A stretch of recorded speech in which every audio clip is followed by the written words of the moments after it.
Did you hear another sailor stranded on the...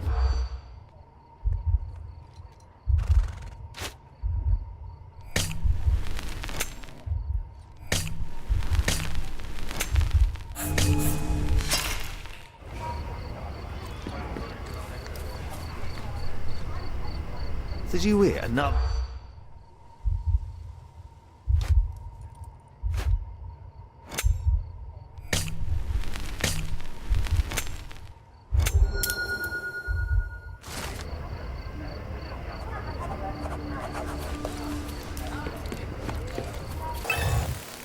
Beasts!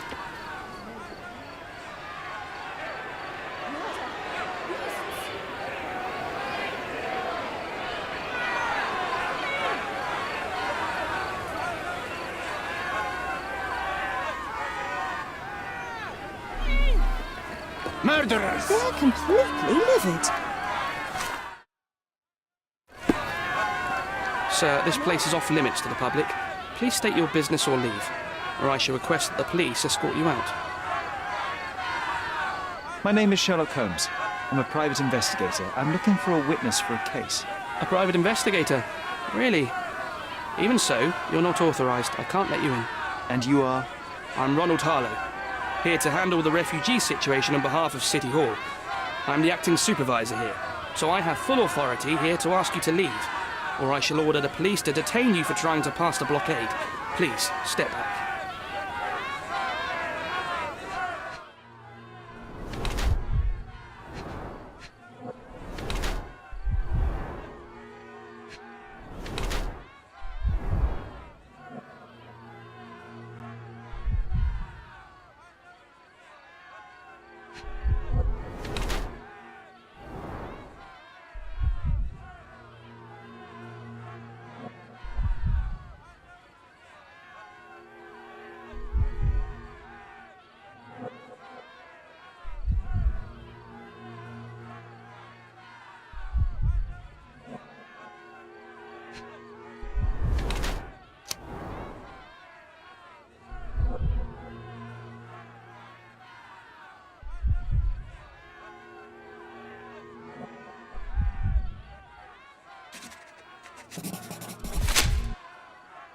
The people in the crowd are shouting about a murder in the camp. Are you trying to hide it?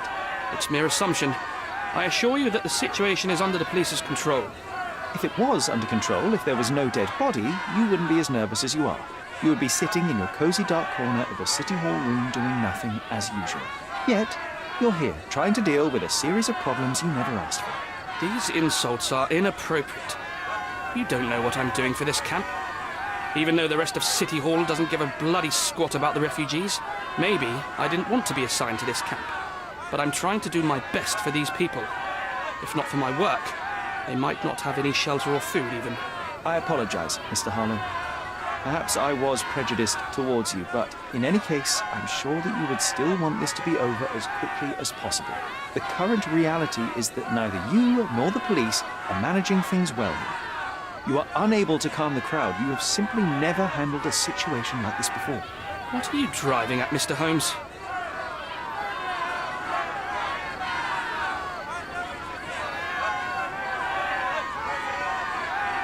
I can help you to handle the situation if you're truly interested in solving things quickly and quietly.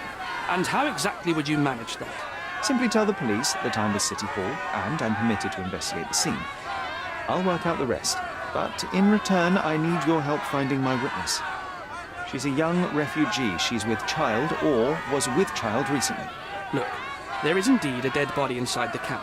So even if the girl you are looking for is there, all the refugees are now being detained and interrogated by the police. They won't allow you to speak with her, and I can't do anything about that until the situation settles down. So it's in our mutual interest to settle it. Oh. I suppose that things are bad enough that I ought not shy away from help. All right, Mr. Holmes. I'll tell the police to allow you to come inside. Just tell me when you're ready.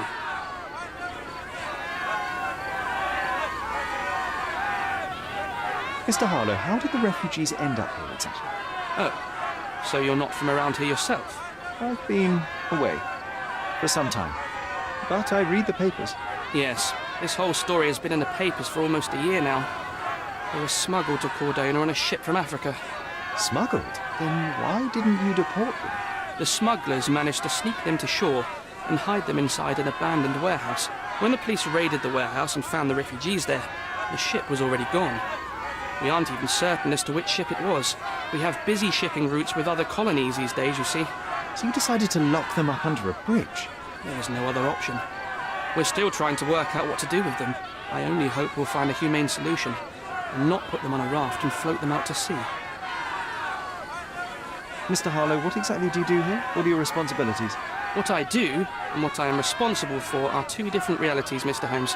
On paper, I am in charge of the camp territory, security, provision, and the refugees in general. What I actually do most of the time is knock on every city hall door trying to obtain some funding, or at least rations for the camp. Are the police here on City Hall's behalf too? They are, minus those who came here after the body was found. The governor won't let the refugees disperse into the island, so there's a significant police presence guarding the camp. Naturally, they answer directly to the police.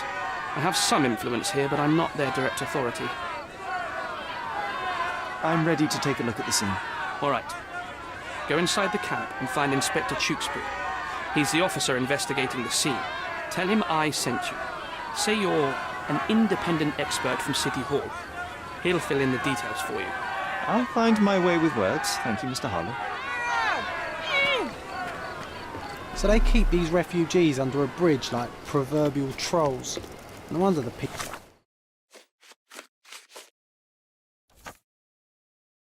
outside are so... Who the hell are you? How did you get in here? Mr. Ronald Harlow let me in, sir. I'm Sherlock Holmes, a surveyor of refugee affairs with City Hall. You're Inspector Tewkesbury, I presume? A surveyor? What does that even mean? In short, I've been sent to conduct an extensive report on the incident for the Colonial Office and to assess all the damage inflicted on state property. Got it. Another paperworm sent to count money and get food for archive mold. Go on, look around, but don't make yourself too at home. As if I didn't have enough problems before you appeared. Could you first tell me what happened here? What happened? People from the bridge above the camp heard a woman screaming and saw a mass of refugees attacking a man. Clearly not a refugee. When the camp guards came by, the man was floating in the sewage canal with a knife in his chest. Bam. A murder. Big news for Kourdona. I'm sure. Thank you, Inspector. One fellow was cut. He's lying over there near their kitchen. He's in a bad way. You mentioned a woman screaming who attracted the bypassers on the bridge. Was she harmed? No, she's all right, but perhaps the whole debacle started because of her. She started wailing and the refugees stood up for the girl. And where is this young woman now? Back there in the shacks, same as the rest of the refugees. She's been questioned by my men, but she's just some refugee girl. Can't understand much English. Do you have any suspects yet? You're joking, right? I've got a whole camp full of suspects. And if you ask me, this bloke had it coming. Better bury him and forget about the whole thing. And now there's a crowd gathered at the camp, and my superiors say we must thoroughly interrogate the refugees. At least those who can understand any English. Do you believe that your superiors wish to get rid of the refugees? I think that both our superiors would rather keep the story quiet.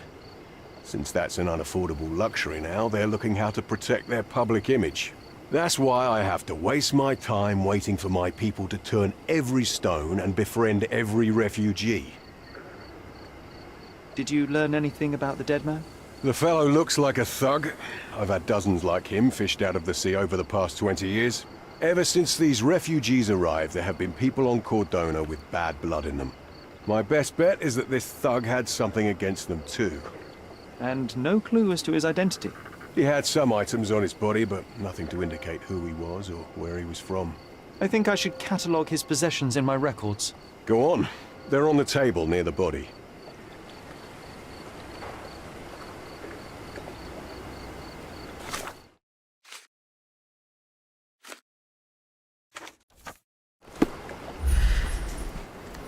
Here we go again. Number of hours on کوردونا before stumbling upon another dead body? 0. Someone bled profusely here.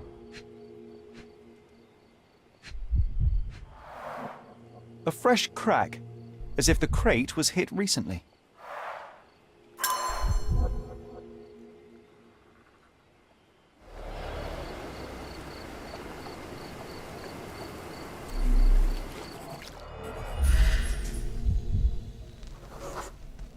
A furrow in the ground.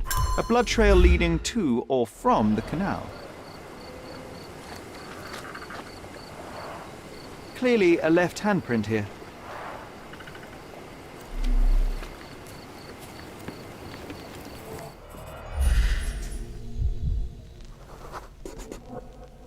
Police boots.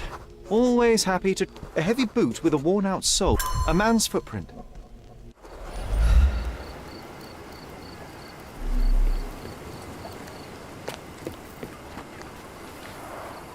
Oh, carnelian agate beads, a traditional African adornment.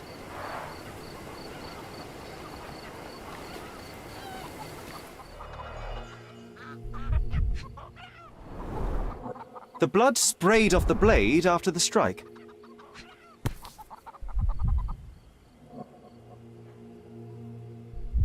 No hint of blood or impact.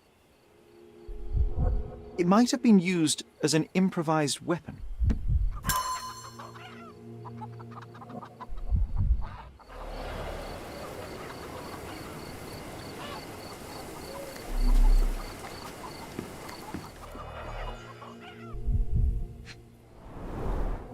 The cut is deep, potentially serious if not treated immediately. He is in shock, feverish and dehydrated. Sherry, you know first aid. Surely you have a duty to help this man. You can't leave him to certain death.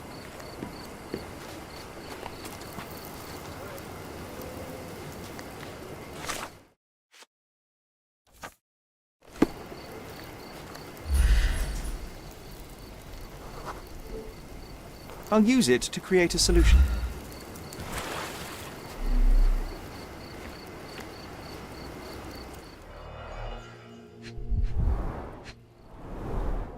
£1,000. A fair sum, especially considering British currency isn't malpal, soaked with salt water. A simple leather sheath. Perfect for a dirk.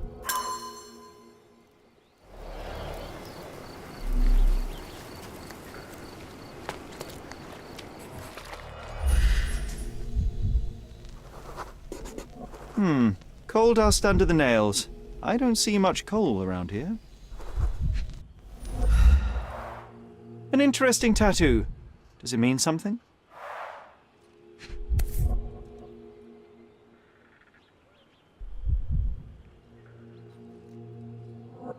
A steel dirk. Sharp. A common accessory among sailors and soldiers. I'd say the blade penetrated upward, however the wound is too messy to be certain. Heavy boots, with one sole far more worn than the other. This man was limping, John. A violent death. But this man, limping. Coal dust. I think we're onto something here, John. I'm afraid these leaves can only be added to tea. I can use this to stop the infection from spreading. Nausea and stomach pain is not what he needs. Sherry, just look at this. Living quarters in a sewer. What kind of a genius bureaucrat Just came watch. up with this Better idea? than nothing to bandage the wound. If they find out about...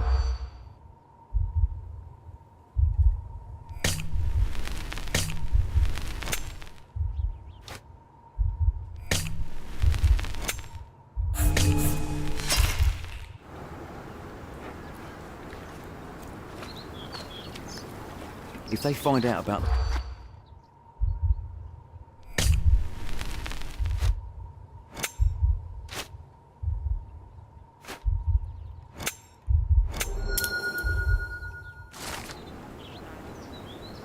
Nobody will know anything if you keep your bloody mouth shut. The coppers smell fishy here, Sherry. Perhaps we should sniff around in the camp a little more thoroughly. Someone was dragged against their will. You know what? I'd like to understand. What? How did our... That will kill, not save him.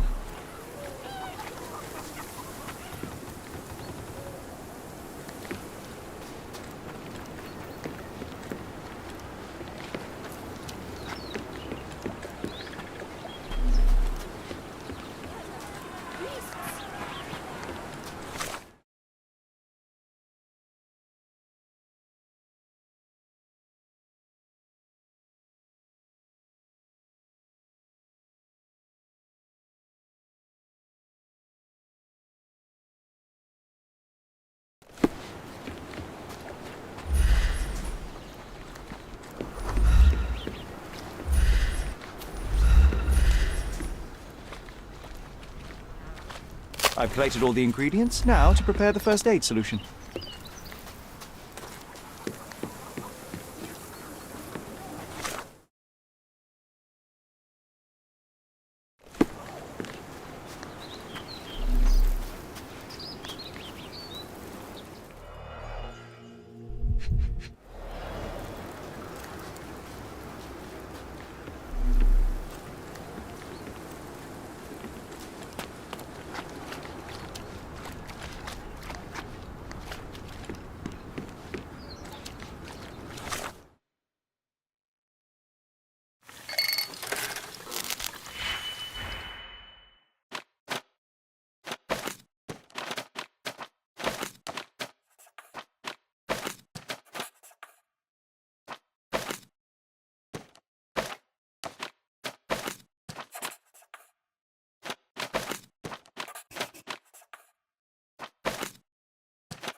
Thank you. This should make you feel better, my friend. Now remain lying down and drink as much water as you can. Well done, Sherry. At least he won't die from the infection.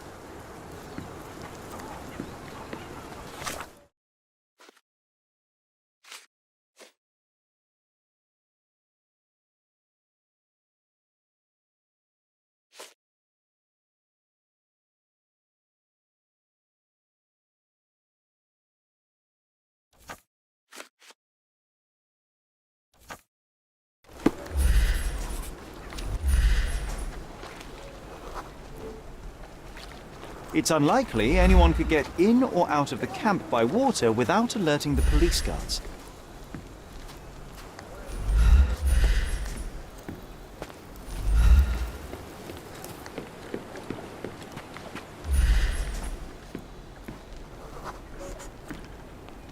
No, it's too short for these walls of cliffs.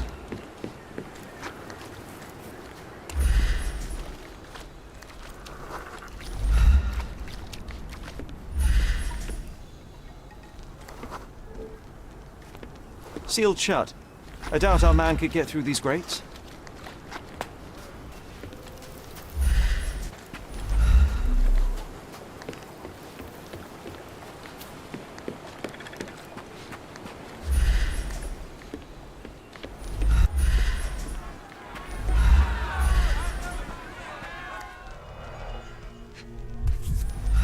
A single Malpal butt.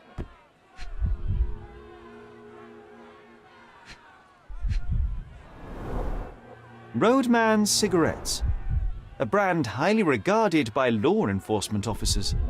So there wasn't any sophisticated infiltration plan. The good old police just let the man into the camp. Now we have everything we need to get the full picture of what happened at the camp.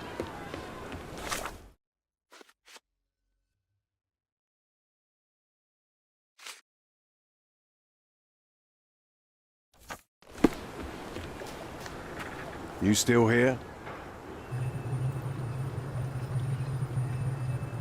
I'll just look around and do my paperwork. You won't even notice me. I wish.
So, we have a thug who came to take a refugee woman with him. She resisted, but he dragged her by force.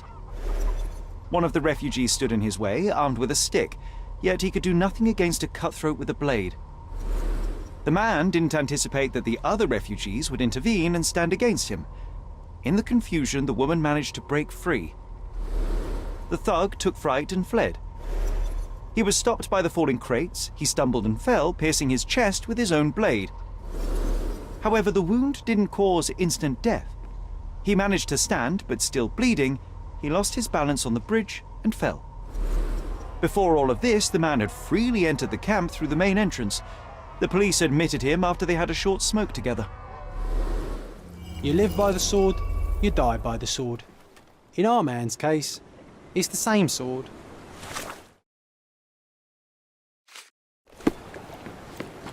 You still here? Inspector, I believe I can aid your investigation. I know who the dead man is and what really happened here. You do? Well, good for you. But I'm afraid I'm not the one you need to share your findings with. Speak to Mr. Harlow here. He's the one responsible for settling things in the camp. You don't even care to listen? Oh, I do care. And maybe even more than I need to. But I'm only here today to lock the place up, question witnesses, and file the facts. It's sad, but coming up with conclusions is not among my tasks here. You fellows at City Hall do that. Anyway, speak to the supervisor. I'll just stand by and listen to what you have to say. I've already told you all I've learned. I've already told you all I've learned. I've already told you all I've learned. The guards at the sewers were speaking about taking refugees out of the camp. Do you know anything about this, Inspector? Less than you do, obviously. And this doesn't bother you as an officer of the law? I can neither punish them nor put them on the right track, if that's what you're asking. Maybe your friends at City Hall could do something about it, but I seriously doubt that. To be honest, I'm sick and tired of being frowned on for my uniform. If those fine gentlemen you've eavesdropped on are in some shady business, that's on their heads.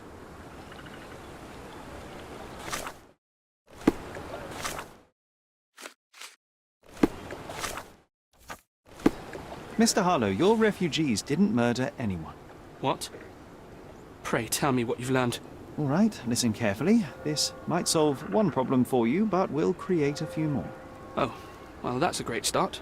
The man came to the camp intending to kidnap one of your refugees, a woman. What he didn't expect was that the refugees would stand up to protect the woman. A brawl had broken out. In the chaos of it, the man stumbled over those crates and fell on his own blade. How do you know he fell on his own blade? The wound in his chest was inflicted from an unusual angle. It was not an offensive stab, shall we say. The refugees didn't touch him. And judging by the blood at the scene, the intruder managed to raise himself but was unable to walk very far. He ultimately fell into the canal. But how did he sneak into the camp? Why didn't the police see him? And this is where your new problems emerge, Mr. Harlow. What do you mean? You're not a dull-witted man. You know what I mean. There is no feasible way to get into the camp without the police guards knowing of it. The pile of mess I had to sort out has just become bigger, but somehow that doesn't surprise me. Anyway, I thank you for your help, Mr. Holmes. I'll take it from here. Meanwhile, I'll make sure the police aren't detaining the refugees any longer. You can go back in and look for your witness. You think one small clerk can make any I difference? owe in you a this lot, place? Mr. Holmes. Who knows, John? Just one ill-fitting cog could make the whole machine crumble. You're the one who tended to our man's wounds. I thank you greatly. The police didn't allow us to help him. The police will leave you alone now. I've proven to them that the man who came into the camp died due to his own foolishness. Thank you for standing up for us. But nobody would help us without a reason. You're here because you want something. Yes, I do. I need to speak with the girl drawn here. The dead man came for her too. He wanted to take the girl away, but we won't allow her to be hurt again. What do you want from Nayla? Naylor. She was hurt some time ago. I'm here to find the people who did this and bring them to justice. And to find them, I need Nayla's help. Will you let me speak to her? Justice. There's no justice on this land. But you helped us, so maybe your words are not empty. You can speak to Nayla, if she wants it. But I will be watching you. Hello, Nayla?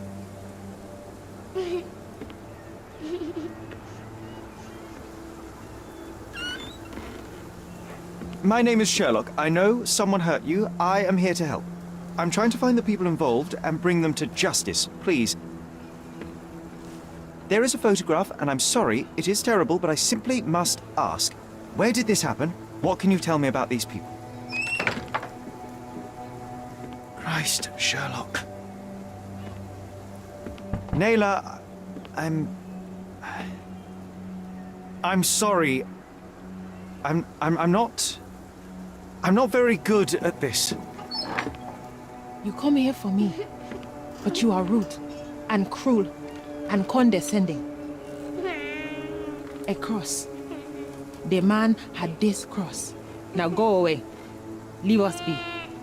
I do not need another white man's help.